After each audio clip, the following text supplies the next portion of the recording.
All right, next up is May. May is an avid CrossFitter, astrology reader, and serial hugger. May is here to tell us how to connect with the invisible.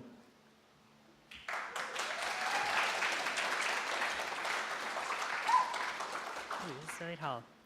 Hi guys. Drunk, got my script, need to pee, so let's get started.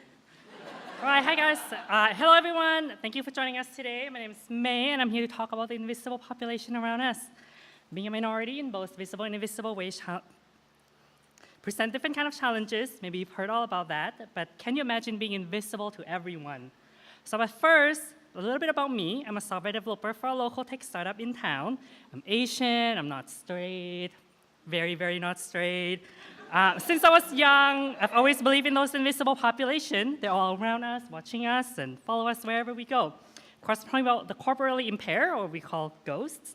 A few things about ghosts. If you're not familiar, they're often set up in historical places, often try to communicate with us, and are often misunderstood. Now, I'm sure you guys have many different images of ghosts in your mind. Meeting a corporally impaired is not very common in this day and age.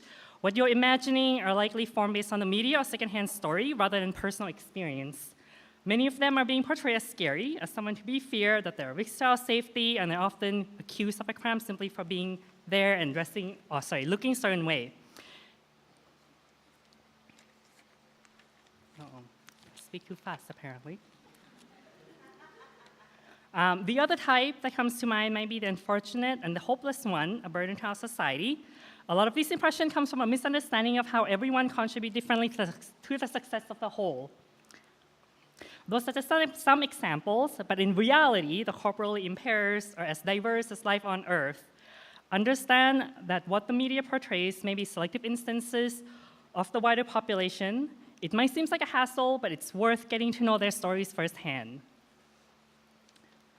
So what can we do to combat these ghastly stereotypes? First, we need to allow them to be seen and recognized because representation matters. But before pulling out your Ouija board, here are some tips you might find helpful. Firstly, do understand that oppression contributes to the achievement gaps in different groups. Thus, it's important to see them for their struggle as much as their accomplishment. See them for their actions and efforts, and not their outer appearance. Don't comment on their looks. Whether you think it's positive or negative, our standard of beauty may be different. Many ghosts look the way that they do at their last moment of living, which is often outside of their control. Instead, comment on things other than appearance, like their efforts. Meeting them and gain familiarity help eases the fear of the unknown. But to truly understand them, they also need to be heard. Hearing their stories allow us to frame the context and better understand their perspective, so let's listen to the whisper in the wind. A safe space for their stories to be told, free of judgment, is very, very important. Provide different means for someone to tell their stories. There are more ways to tell a story than just standing up on a stage with a microphone. Don't speak for them. Allow them to have their own voices to speak their own stories and experience. Understand that their story may be a personal experience, and though not full representation of everyone, it doesn't take away the legitimacy of their story. So now that we become besties with ghosts, you constantly chat with them late into the night through your bathroom mirror, under the bed. You want to include them in your outing with your other friends. What do you do? When it comes to choosing a place of gathering, it's about understanding their needs.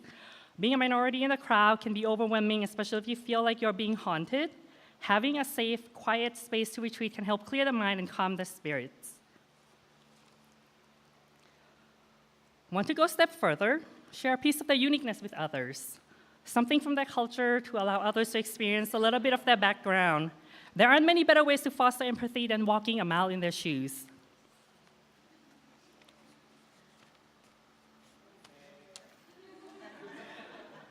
And remember that it's okay to not know something. Research on the internet is a good start, but there are often a lot of misinformation. There's nothing like hearing it from the horse's mouth. If you're not sure, ask, but at least show that you have put some effort into it. So hopefully you find all of this useful, but all it really boils down to is to learn to appreciate people for what they do and not what they look like. And be open-minded to the different experiences they bring into your life. You'll find your life that much richer. These concepts are also true for living people. You don't have to wait until they're ghosts before you start treating them right. Give them a chance to live a happy life without needing to haunt you at night. And thank you.